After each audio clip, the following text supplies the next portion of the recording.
11장 1절로부터 13절 제가 한 절 읽고 여러분이 한 절 읽고 그리고 13절은 같이 합독하도록 하시겠습니다. 저부터 시작합니다. 예수께서 한 곳에서 기도하시고 마치심에 제자 중 하나가 여짜오되 주여 요한이 자기 제자들에게 기도를 가르친 것 같이 우리에게도 가르쳐 주옵소서.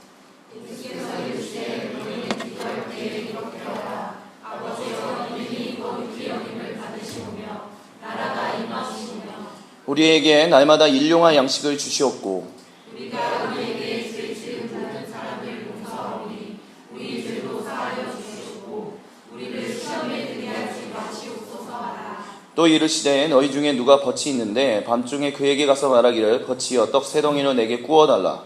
내 덫이 너희 중에 내게 왔으나 내가 먹일 것이 없노라 하면 그가 안에서 대답하여 이르되 나를 괴롭게 하지 말라. 문이 이미 닫혔고 아이들이 나와 함께 침실에 누웠으니 일어나 내게 줄 수가 없노라 하겠느냐. 내가 너희에게 말하노니 비록 덕됨으로 인하여서는 일어나서 주지 아니할지라도 그 간청함을 인하여 일어나 그 요구대로 주리라.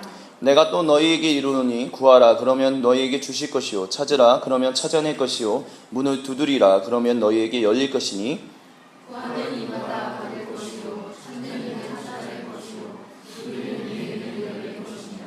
너희 중에 아버지 된 자로서 누가 아들이 생선을 달라 하는데 생선 대신에 뱀을 주며 알을 달라 하는데 정갈을 주겠느냐. 같이 읽겠습니다. 너희가 악할지라도 좋은 것을 자식에게 줄 줄 알거든 하물며 너희 하늘 아버지께서 구하는 자에게 성령을 주시지 않겠느냐 하시니라. 아멘. 잠시 기도하겠습니다.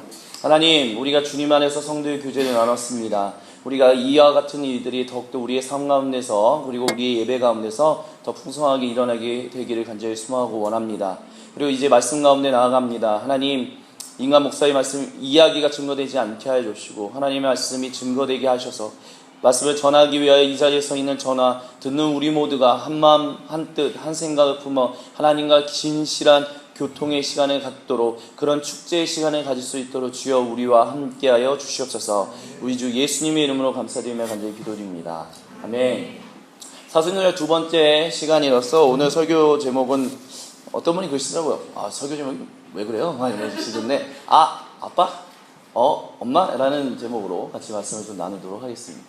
사순절 첫 번째 지난주에 얘기했던 것을 잠시 다시 한번 리뷰를 한다면 사순절이다 라는 것은 무엇이냐. 하나님이 아들 예수 그리스도를 보내서 우리를 위하여 죽으시고 부활하신 것을 40일이라는 기간 동안 다시 한번 묵상해 보는 시간이다 라는 것입니다. 그래서 우리가 지난주에 이제 가이사랴 빌립보로부터 변화산까지의 여정을 통해서 예수님이 그 가이사랴 빌립보에서 그 십자가를 자기가 지고 죽겠다. 그리고 그 다음 장면에서 변화산에서 일어나시는 것처럼 우리도 그와 같은 신앙의 여정을 가야 한다. 그것이 그 단순히 사순절뿐만이 아니라 우리의 일생 전체가 항상 그래야 하는데 특별히 사순절 기간에 우리가 그것을 좀 기억했으면 좋겠다라는 말씀을 드렸습니다. 즉 우리의 모범이신 우리의 스승이시고 우리의 주인이신 예수님께서 자기를 비우셔서 죽으셨고 그 죽으신 예수님을 하나님께서 들어 올리셔서 아름다운 모습으로 회복하신 것처럼 우리도 우리 자신 가운데 하나님으로부터 멀어졌던 모습들, 하나님께서 기뻐하시지 않는 모습들을 그것을 내려놓고 하나님 앞에 내려놓고 하나님께서 우리를 살리셔서 진실로 우리가 우리다운 모습으로 살아갈 수 있는 일들이 있어야 한다라는 이야기. 그래서 그것을 사순절 이 설교 시리즈 3월 마지막 주까지 부활절 전주까지 총 5번에 걸쳐서 말씀을 나눈다라고 했습니다. 그래서 두 번째, 세 번째는 무엇에 대해서 그렇게 할 것인가 라는 부분을 다룰 것이라 했고요. 오늘 첫 번째가 바로 이 부분입니다. 여러분 혹시 군대 갔다 오신 지금 한참 이제 제대를 앞두고 계신 분들도 계시고 다녀오신 분들도 계시겠지만 여러분 혹시 군대 갔다 오신 분들한테 좀 한번 여쭤보고 싶습니다. 군대에 만약에 내가 정말 좋은 백이 있다면 여러분은 만약에 다시 가야 하게 된다면 어쩔 수 없는 상황이에요. 누구도 가고 싶지 않지만 만약에 그런데 좋은 백이 있다면 그 백을 사용하고 싶으신가요? 네. 그렇죠. 좋은 백을 사용하고 싶으시죠. 근데 혹시 그 군대 가시기 직전에 혹시 좋은 백이 있었는데도 불구하고 백 쓰는 건 좀 그래. 좀 쪽팔리는 것 같아. 남자로서 좀 그런 것 같아 라는 생각 때문에 혹시 그 백을 쓰지 않으신 분도 계십니까? 혹시? 그런 분들은 없으신가요? 저는 좀 그런 게 있습니다. 저는 군대 갈 때 저희 아버지가 이제 잠깐 이제 얘기를 했었는데, 저희 아버지는 항공정비사셨는데 항공정비를 군대부터 시작하셨습니다. 그래서 공군에서 이제 부사관으로 오래 이제 근무를 하셔서, 이제 군대에서 이제 공군들은 좀 육군이랑 다르게 부사관들이 여기저기 비행장들을 많이 돌아다니더라고요. 그래서 아버지가 알고 계신, 은퇴하신 지는 좀 되셨지만 제가 군대 갈 때쯤에는 꽤 이제 높은 위치에 있는 분들이 꽤 많았었습니다. 그리고 이제 저희 친척분의 이제 외가 쪽에서도 사실 공군 참모총장이 나온 적도 있었고요. 그러니까 뭐 직접적인 것은 아니더라도 잘만 쓰면 좋은 백이 될 수도 있었는데, 그래서 저희 아버지가 이제 군대 가려고 하는 그때, 이제 21살 그때쯤에, 야, 공군으로 가라 라고 하시는 거예요. 근데 저는 이제 안 간다. 공군은 안 가고 난 육군으로 가겠다. 이유는 두 가지였습니다. 첫 번째는 제가 이제 2000년도 12월에 갔었는데, 그때 당시에는 육군이 26개월이었고요. 해군이 28개월, 아마 공군이 30개월이었을 것입니다. 그러니까 30개월이 아마 2년 6개월로 제가 기억하고 있는데, 2년 6개월은 너무 긴 거예요. 그냥 가기 싫은 거죠. 근데 그것보다 더 큰 이유는 뭐였냐면, 쪽팔리는 그게 좀 있었습니다. 뭐 그런 거야, 뭐 아버지 백을 써. 그냥 군대 내가 당당하게 이겨서 내가 군대를 정말 멋지게 한번 군 생활 해보겠다라는 그런 마음으로 군대를, 그냥 아버지가 공군 가라는 것을 제외하고 육군을 갔습니다. 그리고 저는 지금 이제 군대 제대하고 2003년에 제대하고 지금 한 13년이 됐는데, 지금까지도 후회하고 있습니다. 내가 왜 그 백을 쓰지 않았었을까? 내가 왜 그때 굳이 왜 그런 만용을 부렸을까? 그게 굳이 쓸 수 있는 백인데도 불구하고. 근데 그때 마음은 뭐였었냐면, 그때 친구들이 항상 그런 얘기를 했었어요. 남자가 이제 20살이 됐고 성인이 됐으면 부모님의 그런 도움 같은 건 좀 벗어버리고 남자로서 뭔가 살아야 하지 않겠어? 네가 뭔가 이거 인생을 개척하면서 살아야 하지 않겠어? 그 백 같은 거 쓰는 쪽팔린 일이야, 이런 얘기를 해가지고 이제 그랬었다는 거죠. 근데 그게 과연 쪽팔린 일이었을까? 굳이. 지금 하나의 예를 드렸지만, 우리가 좀 인생을 살아가다 보면 좀 그런 얘기를 들을 때가 있습니다. 너가 좀 누군가한테서 도움을 받으면, 아니면 누군가로부터, 부모님으로부터 도움을 받으면. 대학원생들 중에 이제 많은 분들이 좀 어려워하는 것 중에, 제가 만났던 분들, 여기서 지금 대학원 다니시는 분들은 어떠신지 모르겠지만, 대학원 다니시는 분들 중에 좀 어려움을 겪는, 제가 만났던 분들은 대체적인 이유가, 첫 번째가 부모님으로부터 계속 재정적인 지원을 받아야 한다는 것 때문에 좀 어려움을 겪는 분들이 계십니다. 왜냐하면 내가 어느 정도 이제 대학원이 됐다는 거는 사실 한 20대 후반 정도 되잖아요, 남자 같은 경우는. 여자분들도 한 20대 중반 정도 돼요. 그러면 이제는 내가 돈을 벌어야 하고 그래야 하는데, 내가 그렇지 못하고 부모님으로부터 계속 재정적인 지원을 받는다는 것이 왠지 부담감을 온다는 거죠. 근데 그런 거를 곰곰이 우리가 왜 그와 같은 마음을 가지게 됐을까라는 생각을 해보면, 우리 사회 문화가 좀 그런 거에 대해서 좀 이렇게 무시하고 되게 그런 것으로 우리를 좀 영향을 알게 모르게 주고 있는 것이 아닐까. 그래서 우리가 무의식적으로 내가 좀 성인이 돼서 20대 중반 후반이 되면 내 부모님으로부터 도움받는다는 거, 내 누구로부터 도움받는다는 거, 그것이 되게 부끄러운 일처럼 여기게끔 만들고 있는 것은 아닌가라는 생각을 합니다. 그래서 너네가 이제 성인이 됐으면 너가 진짜 네 인생을 개척해서 정말 멋지게 살아야지. Just do it, 아니면 나이키나 광고 같은 거 보면, 아디다스나 이런 걸 보면 너가 정말 멋지게 살 수 있다. 아이폰도 결국은 그런 거였잖아요. 아이폰이 처음 등장했을 때 뭐냐면, 당신의 인생을 더욱더 돋보이게 해줄 폰, 이런 아마 그런 광고로서, 우리가 수많은 TV를 볼 때마다 수없이 보게 되는 TV 광고들조차도 하는 얘기가 뭐냐면, 이것을 쓰면 당신이 멋져 보입니다. 다른 사람들보다 당신이 더 멋져 보인다. 이런 식의. 뭔가 다른 사람부터 도움을 받거나 다른 사람과 함께 뭔가를 이렇게 주고받는, 아니면 이런 것보다는 너가 너의 인생을 살아야 한다라는 생각을 더 우리에게 좀 주입하는 것이 아닌가. 그것 때문에 우리가 좀 알게 모르게 무의식적으로 그런 영향들을 주고받는 것은 아닌가, 저는 그렇게 생각합니다. 근데 그리스도교는 사람에 대해서 뭐라고 얘기하냐면, 사람은 혼자서 너가 서야 돼. 어떤 좀 철학적인 용어로 쓴다면, 신 앞에서 너는 단독자로 좀 서야 돼. 그래서 그런 정말 어떤 뭐라고 그럴까요? 철인이 돼야 한다. 이제 니체라는 사람은 너 신은 없다, 신은 죽었다, 신은 필요 없다라고 얘기하면서 뭐라고 얘기하냐면 우리 모두가 철인이 되어야 한다. 즉 이제는 신이라는 존재한테 기대거나 신이라는 존재한테 뭔가를 아뢰거나 이런 나약한 옛날의 모습은 다 버려버리고 이제는 내가 인생을 지배할 수 있는 사람이 되어야 한다라고 보통 그렇게 얘기를 했습니다. 하지만 그리스도교는 그렇지 않다라고 얘기를 합니다. 왜냐하면 그리스도교는 사람이 하나님 앞에서 창조되었다라고 얘기했을 때 하나님과 사람이 관계적 존재로 창조되었다라고 이야기하기 때문입니다. 그것이 대표적으로 나오는 것이 창세기 1장의 이야기입니다. 1장 26절부터 28절에 우리가 우리의 형상을 지어서 이제 남자와 여자를 만들자 해서 남자와 여자를 만들고 하나님이 또 아담과 하와를 함께 관계 맺고 대화하고 그와 같은 모습들이 보여집니다. 즉 무엇이냐? 우리가 알게 모르게 세상으로부터 영향받는 너 혼자 서야 돼. 너가 네 인생을 개척해 나가야 돼. 라는 것은 그리스도교에서는 그렇지 않다라고 얘기한다는 것입니다.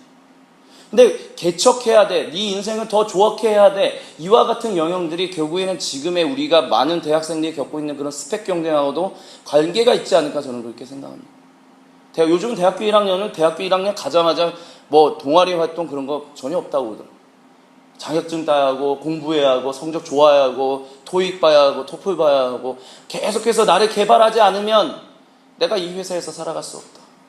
그래서 우리가 사는 이 세상은 참 피곤한 옛날보다 10년 전보다 20년 전보다 우리가 우리 스스로를 더 멋지게 보려고 하면서 살지만 점점 우리를 더 피곤하게 만들고 우리를 더 힘들게 만드는 그런 세상 가운데 우리는 지금 살아가고 있는 것이 아닌가 그런 좀 안타까운 마음이 듭니다. 근데 하나님은 그와 같은 우리에게 아마 이렇게 말씀하실 것입니다. 내가 너의 아버지다. 즉 무엇이냐? 하나님이 우리와 관계적 존재로 창조하셨다라는 것은 단순히 그냥 관계적 존재로서 자 창조됐으니까 니들 알아서 살아 그것이 아니라 창조된 그 순간부터 지금 이 순간까지 그리고 주님 다시 오신 그날까지 우리와 관계 맺으면서 우리에게 힘 주시고 우리에게 능력 주시고 우리에게 필요한 것을 주시고 우리를 공급하시는 하나님, 우리가 처음 찬양했던 것처럼 우리의 공급자 되시는 그런 하나님으로서 우리의 인생 가운데 함께하고 싶어 하신다라고 성경을 이야기한다라는 것입니다. 오늘 읽었던 누가복음 11장 중에 오늘 읽었던 이 2절로부터 4절은 우리가 보통 많이 고백하는 주기도문입니다. 주님이 가르쳐 주신 기도죠.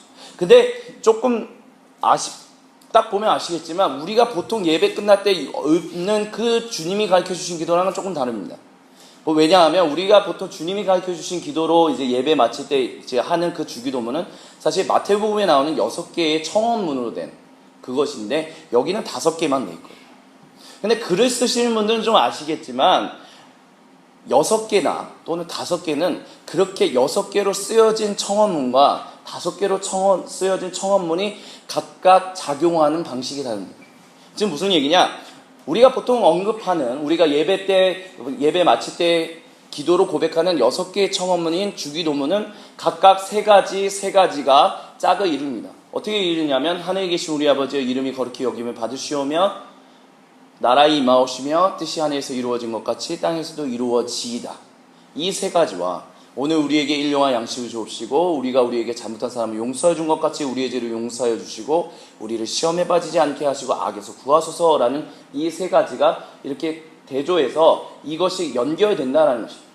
이거를 나중에 언젠가 제가 다시 한번 설명을 드리는 왜 그렇게 이게 무슨 의미가 있는지에 대해서는 나중에 따로 말씀드리는 날이 있을 것입니다. 근데 오늘은 누가복음이기 때문에 누가복음에 좀 초점을 맞추겠습니다. 근데 이 3가지, 6가지가 아닌 5개라는 거죠. 그렇다면 이 5개라는 것은 어떤 목적을 가지고 쓰여졌다라는 것입니다. 5개. 그리고 보통 이렇게 5개가 있으면 뭐가 보통 중요하게 여겨질 것 같으신가? 첫 번째가 혹시 중요하다고 생각되시나요? 마지막이 좀 중요하다고 생각하시나요? 문학을 좀 글 쓰는 우리 글을 좋아하시는 아니에요? 가운데. 보통 문학을 보거나 수필을 보면 우리가 보통 도입, 전개, 위기, 절정, 결말로 가는 것처럼 보통 이렇게 호수로 나가게 되면 가운데 있는 것이 가장 중요하게 됩니다. 즉, 그 가운데 있는 것을 가장 중요하게 여기기 위해서 그것이 배치되는 경우들이 있는데 오늘 가운데 이 3번째 배치된 것이 무엇이냐면 우리에게 날마다 일용할 양식을 주시옵소서라는 청원 기도가 이 3번째 가장 중요하게 배치되고 있다라는 것입니다. 누가는 지금 이 1절로부터 13절로 이 이야기 가운데 이 비유의 해석, 이 부분도 결국은 3절과 연결해서 3절 우리에게 날마다 일용할 양식을 주시옵소서라고 기도하는 것이 얼마나 중요한가를 강조하기 위해서 이렇게 썼다라고 보통 성경학자들은 이야기를 합니다. 즉 무엇이냐? 그럼 일용할 양식은 무엇이냐? 쉽게 말씀드린다면 일용할 양식이라는 것은 오늘 갓 먹을 따끈따끈한 빵 아니면 갓 지은 밥 한 그릇이다 라고 이야기하면 이해하기 쉬울 것입니다. 많은 2000년 동안 사실 이 일용할 양식이라는 이 양식이라는 단어에 대해서 이 단어가 2000년 동안 사실 이 그리스 단어가 사람들이 사실 그 용례를 몰랐습니다. 2세기 3세기 살았던 그 교부들조차도 이 단어가 무슨 단어인지 전혀 모르는 거예요. 왜냐하면 이 단어가 유일하게 신약 성경 중에서 이 부분에만 써 있거든요. 그러니까 이 단어가 뭔지 모르니까 보통 어떻게 해석했냐면 영적인 양식, 그러니까 우리의 일상 삶하고는 좀 별로 상관없는 어떤 좀 하나님과 동의하는 고귀한 양식, 우리를 영적으로 성장 성숙하게 하는 그런 양식으로 좀 해석해 왔다라는, 그렇게 역사적으로 2000년 동안 그렇게 해석해 왔었습니다. 근데 1940년대 중반에 이집트에서 한 이집트의 쓰레기 더미장에서 옛날 고대의 문서들, 그리스 단어 이제 그런 문서들이 발견됐는데 이 단어가 발견된 거예요. 이 단어. 근데 그 문서들 자세히 보니까 이 자세들은 일종의 우리가 왜 이렇게 카드를 긁으면 영수증 받으시잖아요. 아니면 이제 무슨 가계부 무슨 어머니가 심부름 해와라 하면 이제 목록 써오는 그런 일반 사람들이 쓰는 단어였다라는 것이 밝혀졌습니다. 즉 무슨 얘기냐? 그리스라는 그 1세기에 그 그리스어가 로마 제국에서 쓰여지는데 상위 계층에서 쓰여지는 헬라어가 그리스어가 있었고 하위 계층에서 쓰여지는 헬라어가 있었다라는 것입니다. 근데 이거는 왜 시간이 점점 지나가면서 왜 보통 우리가 생각했을 때 중요하다라고 생각하는 거는 보통 지배계층이 하는 것들이 더 중요하다고 생각해서 그런 문서들을 보통 더 보관을 많이 하잖아요. 그러니까 상위 계층에 쓰는 그리스 단어와 하위 계층에 쓰는 그리스 단어가 있었는데 예수님은 이 단어를 하위 계층에 쓰는 그리스 단어로 쓰신 거였거든요. 양식이라는 단어를. 근데 이게 시간이 점점 지나다 보니까 100년도 안 돼서 잊혀졌다는. 그래서 남은 것은 지배계층만 쓰는 이 헬라어 단어만 남았기 때문에 이 단어가 해석이 안 됐다는.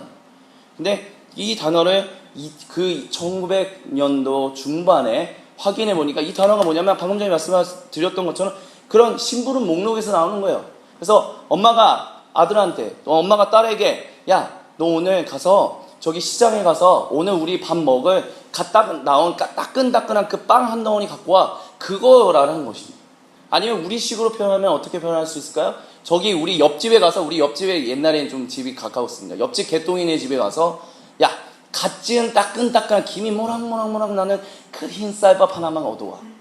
난 그거였다라는 것입니다. 즉 이 얘기는 무슨 얘기냐면 너희가 하나님을 어떻게 인식해야 하느냐? 우리의 일상을 채우시고 우리의 일상을 도우시고 우리의 일상의 삶을 힘주시고 능력 주시는 그 아버지 하나님을 인식해야 한다라는 것을 강조하기 위해서 지금 이 부분을 예수님이 가르쳐주신 기도에 특별히 6개의 청원 문중에서 한 부분을 좀 제외시키면서 일용할 양식을 가운데 배치하면서 이것을 강조하고 있다라는 것입니다. 그러면서 우리가 읽어보면 5절부터 그게 강조됩니다. 다시 너희 중에 누가 벗이 있는데 밤중에 그에 가서 말하기를 벗이여 떡 세 덩어리 내게 구워달라. 누가 안 구워주겠냐? 구워줄 것이다 라고 얘기하고요. 또 10절에 구하는 이마다 받을 것이고 찾는 이는 찾아낼 것이고 두드리는 자에게는 열릴 것이며 너희 중에 아버지 된 자로서 누가 아들이 생선을 달라 하는데 생선 대신에 뱀을 주며 라는 얘기를 지금 얘기하고 있습니다. 지금 무엇이냐? 우리를 창조하신 하나님, 우리 한 사람 한 사람 그리고 우리 모두를 창조하신 그 하나님께서 우리가 간구하는 것을 주시지 않겠느냐라고. 아니, 안 주시지 않는다. 너희가 간구하면 준다. 왜냐하면 그분이 우리의 삶을 관심 가지시고 우리가 함께 관계 맺으시며 소통하길 원하시는 아버지 하나님이시기 때문이다 라고 지금 이야기하고 있다라는 것입니다. 근데 지금 중요한 것은 우리가 지금 그 하나님을 진짜 이 아버지로서 인식하고 있느냐라는 것입니다. 서두에 말씀드렸던 것처럼 우리는 너무 내가 내 인생을 다스려야 돼, 내가 내 인생을 관리해야 돼, 이런 것에 너무, 이런 문화에 너무 둘러싸여 있다 보니까 나의 부모로부터 도움받는 거에 대해서, 아니면 누구로부터 도움받는 거에 대해서 조금 부끄러움을 가지게끔 만드는 어떤 그런 수치심을 주게끔 하는 그런 문화 속에서 살아가는 것 같습니다. 혹시 우리는 지금 그런 영향을 혹시 갖고 계신 분은 없으신가요? 내 하나님, 나의 일상을 채우시고 나의 일상을 도우시는 하나님, 나의 공부를 도우실 수도 있고요, 나의 일을 도우실 수도 있고요, 아니면 그 어떤 것도 도우실 수 있는 하나님. 근데 그 하나님을 우리는 너무 멀리 생각하고, 그런 하나님을 굳이 찾아야 돼? 그런 인식조차도 없이 혹시 우리가 살아가고 있지는 않은지 우리가 좀 생각해 볼 수 있었으면 좋겠습니다. 특별히 13절에 너희가 악한 줄알아도 좋은 것을 자식에게 줄 줄 알거든 하물며 너희 하늘 아버지께서 구하는 자에게 성령을 주시지 않겠느냐 하시니라 라고 했을 때, 이 성령이라는 것이 좀 다시 한번 좀 강조됐으면 좋겠습니다. 여러분, 성령을 어떻게 인식하고 계십니까? 나에게 힘 주시는 분으로 인식하고 계십니까? 아니면 그냥 나를 도우시는 분, 당연히 도우시는 분으로서 성령님께서 오셨는데, 성령이 도대체 무엇입니까? 영적인 존재라는 개념 자체가 무엇입니까? 성령을 다시 주겠다라는 의미가 무엇입니까? 내가 일상의 것들을 간구하면 일상의 것을 주셔야지 왜 갑자기 생뚱맞게 성령을 주시겠냐라고 하는 이유는 무엇인가? 이것은 우리가 잘 한마디로 정리해서 설명을 드린다면, 우리가 성령으로 인하여 창조된 존재이기 때문에 우리가 성령을 잃어버린 자들로서 우리가 이 세상에서 살아가면서 억눌리고 힘들고 아파하고 살았던 그 삶을 다시금 회복하기 위해서는 무엇이 필요하냐? 우리를 우리답게 했던 그 하나님의 성령이 다시 우리에게 돌아와야 하기 때문에 그 하나님이 성령을 주시겠다라고 이야기를 하고 있다라고 생각할 수 있습니다. 창세기 2장 7절에 보면 하나님이 아담을 지으시고 흙으로 지으시고 그 코에 생기를 불어넣으시니 이 사람이 생명이 된지라 라고 얘기를 합니다. 이것이 사람 존재의 가장 근본적 핵심입니다. 그리스도교적 인간론의 핵심은 사람이 흙으로 지어졌고, 즉 육신을 입은 자고, 하나님이 생기, 호흡, 이 호흡이라는 단어는 곧 영입니다. 성령 하나님이다 라는 것입니다. 성령 하나님을 바람을 불어넣으심을 위해서 생령, 이거는 너무 어려운 단어인데 한마디로 living beings, 산 존재, 즉 우리가 진실로 지금 살아있는 이 모습 그대로 하나님이 만드셨다라는 것이 바로 그 이야기입니다. 근데 그 성령이 떠나셨고 아담과 하와가 범죄함으로 인하여 그 하나님의 성령이 인간과 함께하지 못하게 되었다라는 것이 창세기 6장에 나오는 이야기입니다. 근데 그 하나님의 성령이 다시 돌아올 것이다. 그래서 그 하나님의 영이 어디에 돌아오셨습니까? 장막 성전, 그 다음에 솔로몬 성전. 근데 이스라엘 백성들이 범죄하니까 그 솔로몬 성전을 떠나고, 그 다음에는 요엘과 에스겔이나 이런 사람들을 통해서 이제는 하나님의 영, 즉 성령님이 우리를 우리다운 존재로서 만드시는 그 하나님의 영이 우리에게로 다시 돌아올 것이다 라고 예언을 했는데, 예수님은 지금 여기서 너희가 간구하면 하나님이 너희에게 성령을 주실 것이다 라고 이야기하고 있다라는 것입니다. 즉 이 얘기는 무엇이냐? 영적인 존재다라고 우리가 보통 얘기할 때 우리는 영적인 존재입니다, 영적인 존재입니다 라고 하는 얘기는 이 땅에서 뭔가 고상하고 뭔가 능력 있고 그런 사람으로서 얘기하는 것이 아니라 하나님과 진실로 관계 맺을 수 있는 존재다라는 것. 그것이 어떻게 가능하냐? 하나님이 그분의 영을 우리에게 주셨기 때문에 우리가 그와 같이 하나님과 관계 맺을 수 있다라고 이야기할 수 있다라는 것입니다. 좀 어려운가요? 한마디로 다시 설명드린다면 성령을 받으라라는 얘기는 이것입니다. 하나님과 교제하기 위해서 성령을 받으라라는 것입니다. 하나님과 진실로 온전한 관계를 맺고 하나님과 함께 하나님의 아버지로서 나의 일상을 도우시는 그 하나님으로서 만나기 위해서는 무엇이 필요하느냐? 우리를 우리다운 존재로서 만드셨던 그 하나님 성령님이 필요하다라고 이야기를 하고 있다라는 것입니다. 이것이 어려울 수밖에 만약에 어렵다면 그동안 우리가 성령님에 대해서 이야기하는 것들이 잘 많이 못 들어봤기 때문에 그럴 것이다 라고 생각합니다. 근데 하나님은 당신 스스로를 말씀과 영으로서 구약 때부터 계시하셨습니다. 그 말씀은 율법이었고 그 말씀은 신약시대에 넘어와서 하나님의 지혜, 즉 육신이 되신 말씀이신 예수님을 통해서 하나님이 누구이신지를 우리에게 보이셨고 우리가 우리다운 존재로서 만들어 될 수 있게 한 성령, 그 성령님으로서 당신을 계시하셨습니다. 그 두 가지를 통해서 우리는 하나님, 보이지 않는 하나님, 그 하나님을 진실로 있다, 그리고 그 하나님이 내 아버지다라고 고백한다라는 것입니다.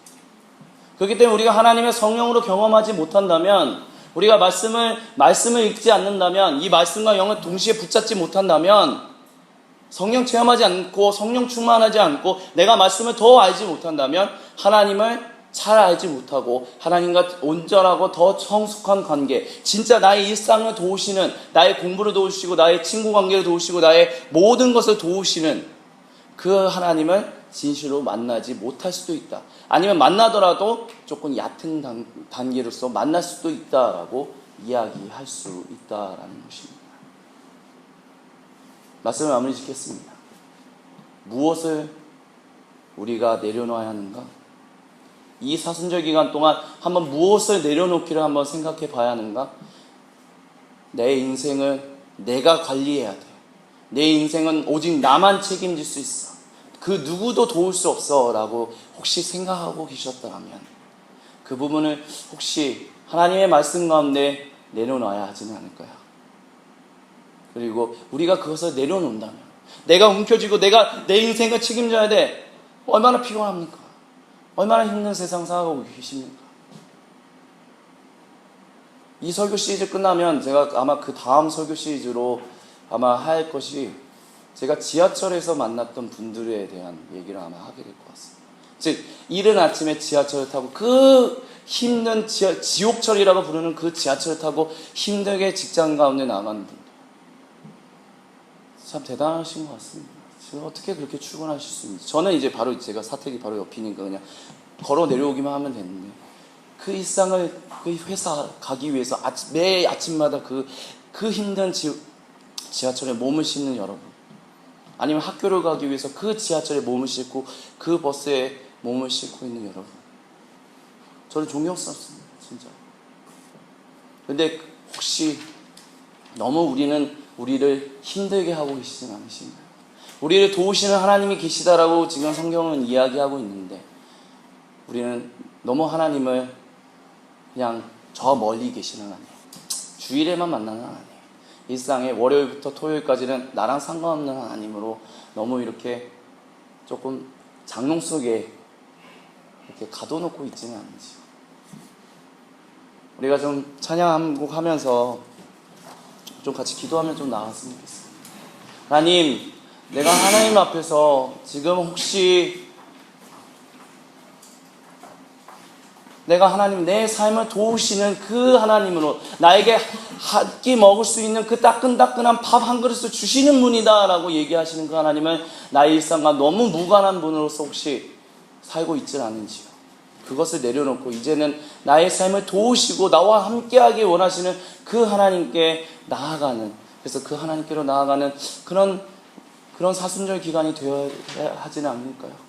우리 잠시 우리 같이 찬양하며 나아갈 때, 우리 나의 영혼이 잠잠히 우리 같이 찬양하면서 우리가 좀 기도하면서 이와 같은 말씀을 기억하면서 우리가 좀 기도하는 시간을 가질 수 있었습니다.